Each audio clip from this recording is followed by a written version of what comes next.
आज हम बात करेंगे आइसोट्रेटिनोइन के बारे में। ऐसी दवा जिसको लेकर ये दावा किया जाता है कि ये पुराने से पुराने एक्ने ठीक कर देती है। जो एक्ने ठीक होने के बाद बार बार वापस आ जाते हैं ये उन्हें भी ठीक कर देती है। एक्ने से होने वाले स्कार्स, डार्क स्पॉट्स, इवन कुछ पेशेंट में देखा गया है कि बहुत ज़्यादा सीवियर एक्ने के कारण उनके चेहरे की इलास्टिसिटी तक जा चुकी है। तो क्या ये दवा आपके फेस का ग्लो वापस लाने में कारगर है? आज इस वीडियो में हम समझेंगे। वीडियो बनाने का पर्पस ये है कि डॉक्टर के कंसल्टेशन के बाद भी कई बार डॉक्टर इतना लंबा पेशेंट को एक्सप्लेन नहीं कर पाता और आइसोट्रेटिनोइन जब समझ नहीं आता तो पेशेंट ट्रीटमेंट बीच में ही छोड़ देता है। स्टडीज़ ये कहती है कि आइसोट्रेटिनोइन आपके एक्ने को ऊपर ऊपर से ठीक नहीं करता, ये आपके एक्ने की जड़ पर काम करता है। आइसोट्रेटिनोइन का इलाज लेने से पहले आपको ये समझना होगा कि आइसोट्रेटिनोइन के काम करने का तरीका क्या है। जब तक आप इसे नहीं समझेंगे या ट्रीटमेंट नहीं ले पाएंगे। कई बार पेशेंट जानकारी के अभाव में ही ट्रीटमेंट बीच में ही छोड़ देता है। देखिए, आइसोट्रेटिनोइन है क्या? आइसोट्रेटिनोइन एक विटामिन ए का डेरिवेटिव है जो विटामिन ए से डिराइव किया जाता है। अब क्योंकि ये विटामिन ए से डिराइव किया जाता है तो बहुत कम केसेस में, बहुत कम रिसर्चेस ऐसा कहती हैं कि इसके बहुत गंभीर साइड इफ़ेक्ट देखे गए हो। देखिए, आपके फेस में ना छोटी छोटी सेबेशियस ग्लैंड्स होती हैं। सेबेशियस ग्लैंड्स क्या? ऐसी ग्रंथियाँ जिनका काम है तेल बनाना, जो कि सीबम रिलीज़ करती है। अब जिन पेशेंट्स को सीवियर एक्ने की प्रॉब्लम है उसमें ये सेबेशियस ग्लैंड का जो साइज़ है बड़ा होता है नॉर्मल के कंपैरिजन में। अब क्योंकि ये सेबेशियस ग्लैंड का साइज़ बहुत बड़ा है तो ये सीबम बहुत ज़्यादा मात्रा में एक्सेस क्वांटिटी में रिलीज़ करती है। इसके कारण ये सीबम अंदर ही जमा होने लगता है। अब क्योंकि ये सीबम अंदर जमा होता है तो साथ में जमा करता है अपने अपने स्किन के अंदर के डेड सेल्स, स्किन के डेड सेल्स, और ये सीबम मिलकर वहाँ पर इन्फेक्शन क्रिएट करते हैं। उसी के कारण आपको पिंपल बनता है।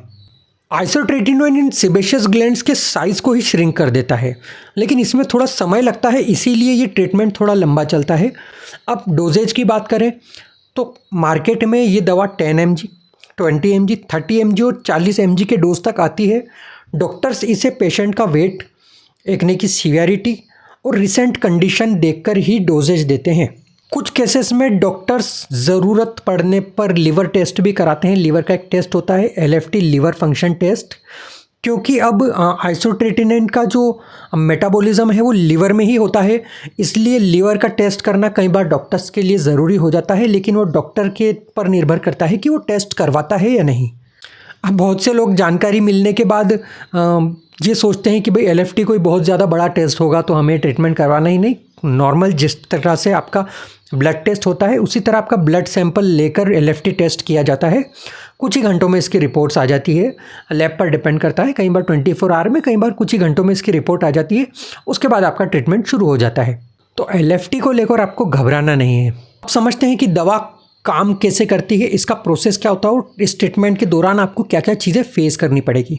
देखिए, जैसे ही ट्रीटमेंट शुरू होगा आपके चेहरे पर पीलिंग होना शुरू हो जाएगी, आपकी स्किन धीरे धीरे निकलना शुरू हो जाएगी। कई बार चेहरे पर एक्सेस ड्राइनेस होती है, होंठ बहुत फटते हैं। ऐसे में आपको केमिकल वाले मॉइस्चराइजर्स से बचना है। बहुत बेसिक पेट्रोलियम जेली, वैसलीन या फिर कोई बिना फ्रेगनेंस वाले बेसिक मॉइस्चराइज़र को यूज़ करना है। अगर ड्राइनेस बहुत ज़्यादा हो रही है तो अपने डॉक्टर से एक अच्छा मॉइस्चराइज़र कंसल्ट करवा सकते हैं आप। ट्रीटमेंट का दूसरा और सबसे मेन फेज़ जो होता है वो होता है पर्जिंग। पर्जिंग क्या होती है? देखिए, कई पेशेंट को दवा लेने के बाद अगले 1 या 2 महीने के अंतराल में बहुत ज़्यादा एक्ने निकल आते हैं, बहुत ज़्यादा सीवियर एक्ने निकल आते हैं। पेशेंट सोचता है कि भैया ये दवा लेने के बाद तो मुझे एक्ने और ज़्यादा बढ़ गए, तो क्या मैं ये दवा बंद कर दूँ? आपको ऐसा बिल्कुल भी नहीं करना है। इस फेज़ को पर्जिंग कहते हैं। देखिए, आपकी स्किन के अंदर के जो डेड सेल्स होते हैं उनका जो साइकिल है बाहर आने का वो तेज हो जाता है।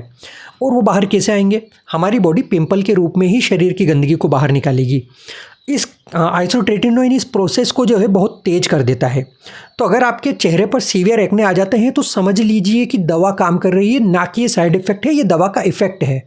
एक बार आपने पर्जिंग वाला फेस क्लियर कर लिया, उसके बाद आपका चेहरा क्लियर होना शुरू हो जाता है। एक्सपेक्टेड रिजल्ट आप ट्रीटमेंट के कम से कम 3 महीने बाद ही एक्सपेक्ट कीजिएगा। ट्रीटमेंट कितना लंबा चलेगा ये डॉक्टर ही डिसाइड करेगा आपकी कंडीशन देखकर।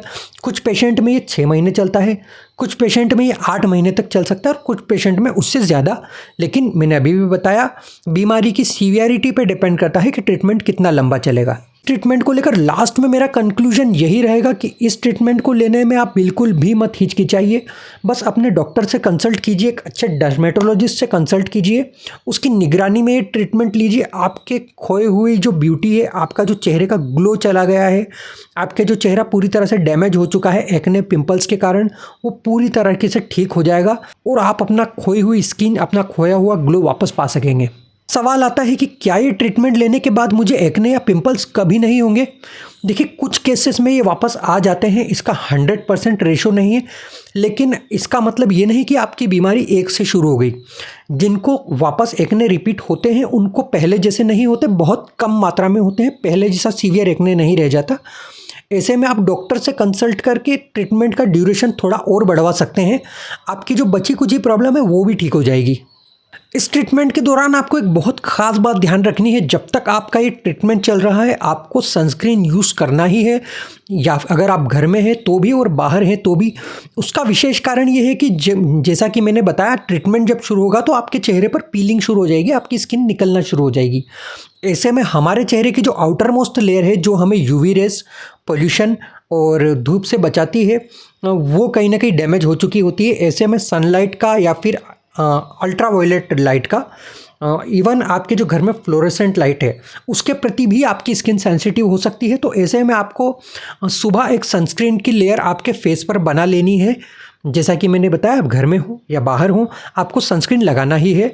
50 SPF हो तो और ज़्यादा बेटर। ऐसे में अपने डॉक्टर से आप कंसल्ट कीजिए कि कौन सा सनस्क्रीन मैं यूज़ करूँ। किन लोगों को ये दवा नहीं लेना है? देखिए, अगर कोई लेडी प्रेग्नेंट है उसे ये दवा बिल्कुल नहीं लेना है। ब्रेस्ट फीडिंग मदर को भी ये दवा बिल्कुल नहीं लेना है। अगर पुरुषों में किसी को भी गंभीर बीमारी है, महिलाओं में भी कोई गंभीर बीमारी है, तो ये दवा आपको बिल्कुल भी शुरू नहीं करना है।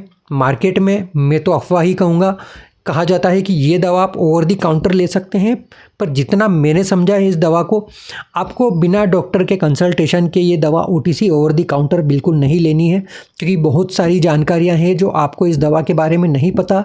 हर महीने आपके फेस का स्ट्रक्चर, आपके फेस क्या बिहेव करता है दवा के प्रति, आपकी बॉडी क्या बिहेव करती है दवा के प्रति, वो डॉक्टर ही समझ पाता है।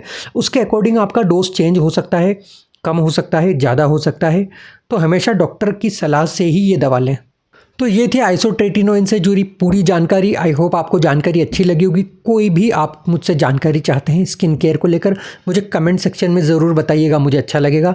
और किसी भी टॉपिक पर आप मुझसे वीडियो चाहते हैं वो भी मुझे कमेंट सेक्शन में बताइएगा। मैं कोशिश करूँगा पूरी तरह से कि उस वीडियो को कवर कर सकूँ। धन्यवाद। जय हिंद।